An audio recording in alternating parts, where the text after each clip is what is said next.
of it. And I took notes, I took frantic notes, and instead of talking all the time, I asked questions.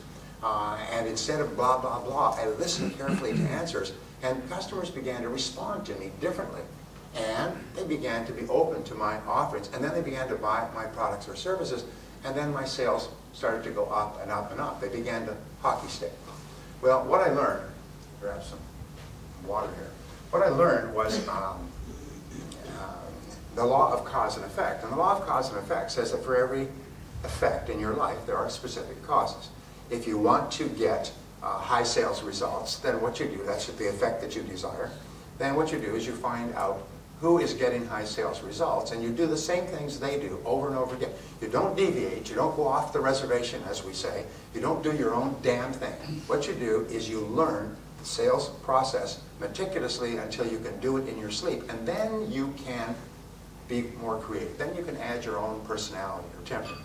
If you go to a culinary school, they will teach you how to make the great dishes, the soufflés and the coq au vin and so on.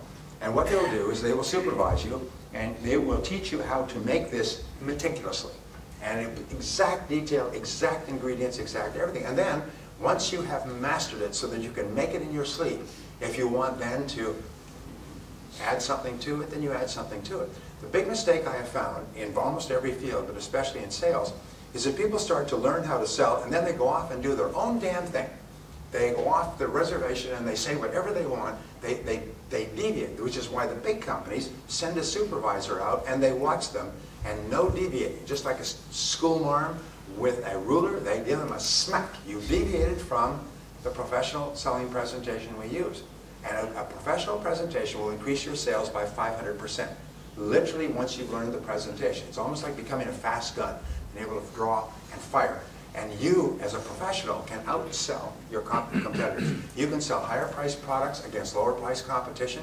You can sell more products against companies that advertise or have been in the business forever. You can walk into a market and you can eat it alive if you know what you're doing.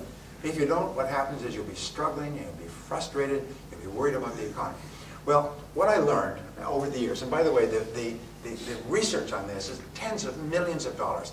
One company spent, one series of companies came together, put together a pool of tens of millions of dollars, and paid for 55,000 sales calls to be carefully videotaped and vetted by professionals.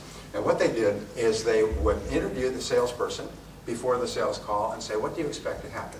They would interview the customer. Why are you meeting with this salesperson, and what is your expectation? Then they would videotape the sales calls, and they would look at them, and they would then run them dual screen so that you have the salesperson's face and the customer's face throughout the sales conversation.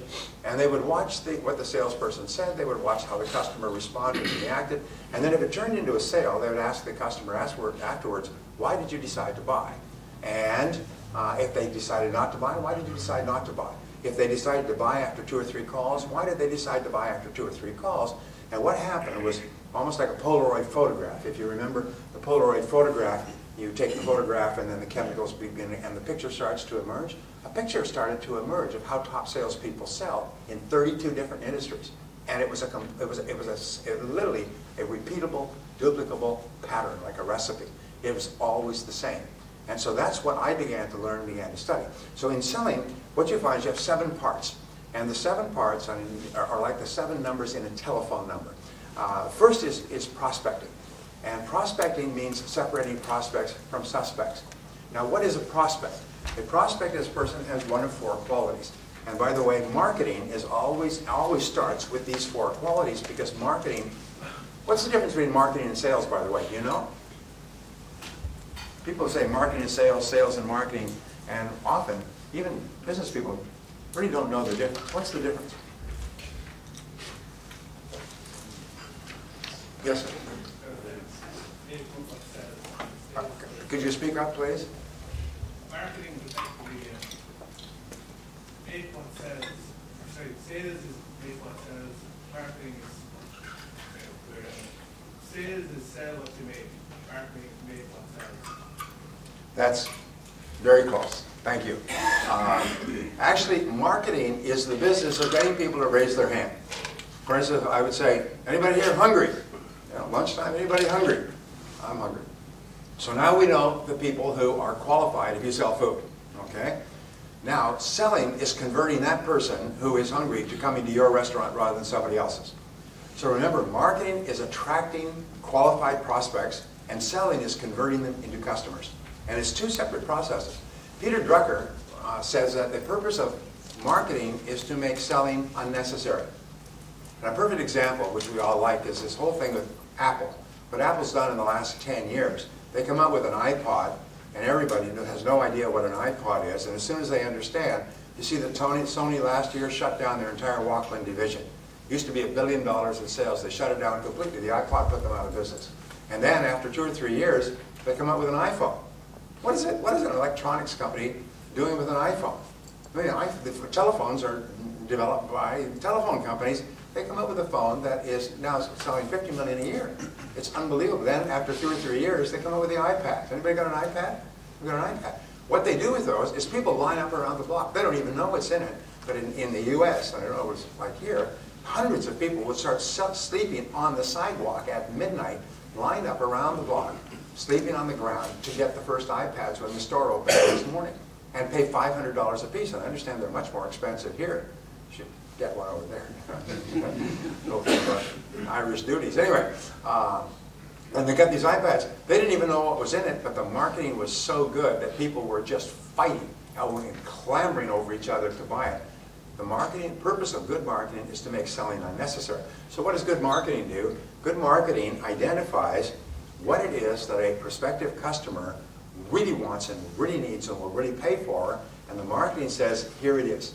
If this is what you want, if this is what you need, if this is what will help you achieve your goal or solve your problem, then this is the product for you, which is what brings people to call, to write, to email, to whatever it happens to be. So the first step is prospecting, and a good prospect has one of 4 qualities. First of all, they have a problem that is unsolved. Now, you must be absolutely clear. My favorite word in selling, by the way, is clarity. Clarity. Clarity. I think 90–95% of your success in life will be clarity about who you are, clarity about what you want, clarity about what steps you need to take to get there. The #1 reason for failure is people are unclear of what it is they want. And as a result, they go around in circles. So be clear. What is the problem that your product or service solves? You've heard over and over again that people don't buy products, they buy solutions to their problems. The second part of prospecting is what is the need that your product satisfies. People buy products that satisfy their needs and wants. And what is it? And the ability to identify that clearly and then to make it clear to your prospect that if this is your situation, this is a solution. For example, a simple ad would be, headache, you've got a headache, take Excedrin. It's an over-the-counter remedy. Excellent remedy for headaches. If you don't have a headache, then this is, of course, of no interest to you. So you're looking for people who have an existing want or an existing need for what you have. The process of selling, by the way, is not to sell, to find somebody who may or may not have your product or service and convince them that they need it. Your job is to find people who already need it and want it, but have not decided who to buy it from. And so that's what marketing is. The third part, do they have a goal that is unachieved? What is the goal that your product or service solves? And finally, the fourth part is, do they have a pain that you can take away, that your product or service takes away? Now here's an interesting discovery, is that nobody cares about your company. I hate to be the bearer of bad tidings coming from over the great oceans, but nobody cares about your company, and nobody cares about your product or service, and nobody cares about your background and experience, and nobody cares about you. Nobody cares, nobody cares, nobody cares but you. They don't care what your product is, they only care what your product does. And this is very important to understand. Whatever business you're in only one business. You're in the business of improving the lives and work of your prospective customers. You're in the business of improvement. From time immemorial, going back 6,000 years to the ancient Sumerian markets, customers buy only one thing. They buy what the product does to improve their lives or work. They buy improvement. So whenever you talk about your product or service, you talk about it in terms of how it improves the life or work of others. Now here's a test for you, and it's a great test. Imagine that you get onto an airplane and through good luck, you've upgraded to business class, and you're sitting next to a business person who may be a prospect for you, all right? And the person turns to you and says, what do you do? And you answer them in terms of what your product does to change the life or work of a customer. But you do not mention your product or your service or your company. If you can describe your product without mentioning your product, service, or company, then you know what you're doing. If you have to say, well, I work for ABC Company and we sell this, that means that you have no idea what you're doing. You should probably go back to, working for wages somewhere. McDonald's will be hiring.